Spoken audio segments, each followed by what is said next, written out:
भूक लागली ना की टोमॅटो सॉसबरोबर पटकन बनवून सर्व करायचं. फक्त 10 मिनिटात हे तयार होतं. त्यामुळे रेसिपी पूर्ण पहा. तर आपण आज बनवणार आहोत बेसन चिल्ला. तर एकदम झटपट अशी होणारी रेसिपी आहे. चला तर मग पटकन रेसिपीला आपण सुरुवात करूया.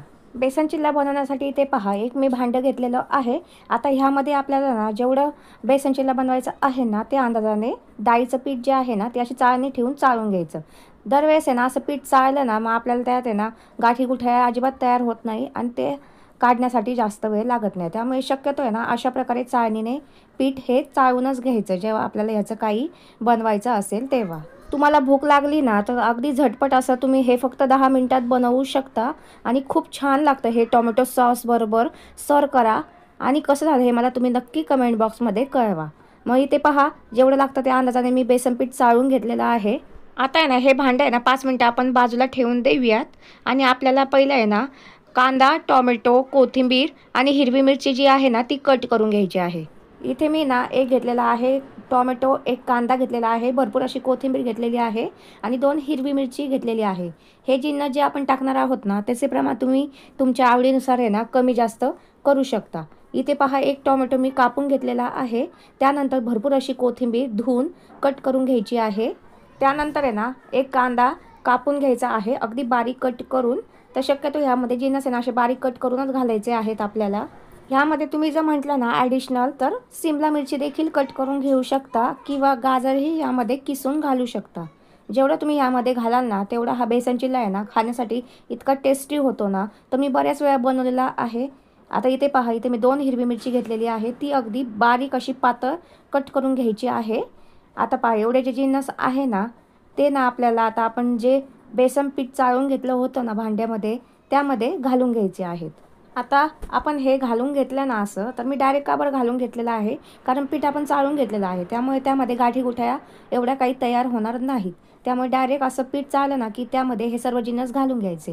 त्यानंतर घालायचे सुके मसाले, पाव चमचाच्या अंदाजाने हळद घालायची, अर्धा ते 1 चमचा लाल मिरची पावडर घालायची. त्यानंतर 1 चमचा जिरे, 1 चमचा आहे ना चोळून असा हातावर आहे ना ओवा घालायचा. तर तिखटेचे प्रमाण तुम्ही ना तुमच्या आवडीनुसार कमी जास्त करू शकता. आपण ऑलरेडी ह्यामध्ये आहे ना 2 हे टाकलेले आहे हिरवी मिरची, तर त्यामुळे अर्धा चमचाच मी लाल मिरची टाकलेली आहे. त्यानंतर ह्यामध्ये घालायचं चवीनुसार मीठ. त्यानंतर आपल्याला हात स्वच्छ धुवून घ्यायचे आहे आणि 1 ग्लास पाणी घ्यायचे आहे. ह्यामध्ये पाणी घालायचे आहे थोडे थोडे असे करून मिक्स करायचे आहे हाताने. हाताने काय होतं, गाठी गुठळ्या जर झाल्यास तर लवकर त्या मोकळ्या होतात. त्यामुळे अशा प्रकारे हात स्वच्छ धुवून केलं ना तर लवकर हे पीठ आहे ना एकत्र होण्यास मदत होते. एकदम सारखी कन्सिस्टन्सी येते पीठ. ह्यात आहे ना अशा प्रकारे ना अंदाज घेत घेत पाणी घालायचे. शेवटी मी तुम्हाला दाखवणार आहे आपल्याला कन्सिस्टन्सी कशा प्रकारे पाहिजे आहे ते. तर इथे पहा, अशा प्रकारे आपल्याला पिठाची कन्सिस्टन्सी पाहिजे आहे इतपत यामध्ये आपल्याला पाणी घालायचे आहे. त्यानंतर लगेच आता आपण बेसन चिल्ला बनवायला घेऊया. त्यासाठी मी घेतलेला आहे लोखंडी तवा. तर ह्याच तव्यावर मी तुम्हाला बेसन चिल्ला बनवून दाखवणार आहे. तवा आहे ना मध्यम गरम करून घेतलेला आहे.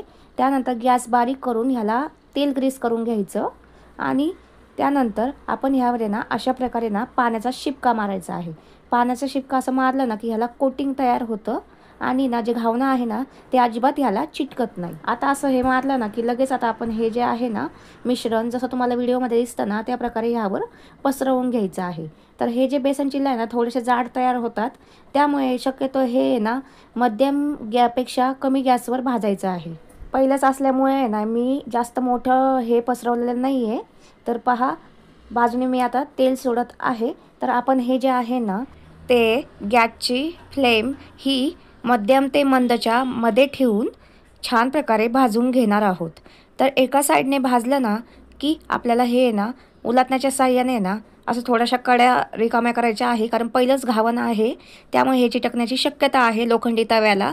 त्यामुळे ना पहिले ना अशा प्रकारे उलटण्याच्या साहाय्याने ना आपल्याला कडा सोडून घ्यायच्या आहे. ह्याच्या कडा सोडून झाल्या ना की आता आपण हे उलटून घेणार आहोत. तर पहा, मस्त मोकळ्या झालेल्या आहे सर्व कडा आणि छान प्रकारे उलटलं गेलेलं आहे. तुम्ही पाहू शकता पहिलंच आहे आपलं हे बेसन चिल्ला, तरी पण छान प्रकारे उलटलं गेलेलं आहे.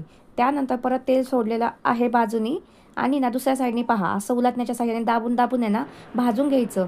कारण हे जे आहे ना ते आपण थोडंसं जाड तयार करतो ना तर ते सर्व बाजूनी आहे ना छान वाफवायला गेलं पाहिजे.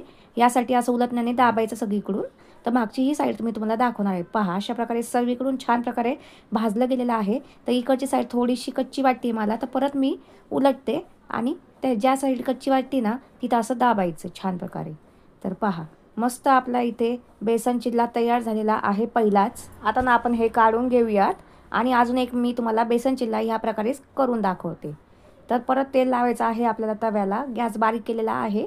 त्यानंतर पाणी मारायचं, त्यामुळे छान कोटिंग येते. अजिबात हे जे बेसन चिल्ला वगैरे घावणं जरी तुम्ही केले ना तर अजिबात हे तव्याला चिटकत नाही. तर ही खूप छान ट्रिक आहे, नक्की वापरा तुम्ही. तर पहा, परत मी एक बेसन चिल्ला ह्याला आहे ना असा पसरवून घेतला आहे ह्यावर. बेसन चिल्ला झाला ना असा पसरवून की मग लगेच गॅस आहे ना मंदपेक्षा थोडासा जास्त आणि मध्यमपेक्षा थोडासा कमी असा ठेवायचा आहे आणि छान प्रकारे ह्या फ्लेमवर हे बेसन चिल्ला भाजून घ्यायचा आहे.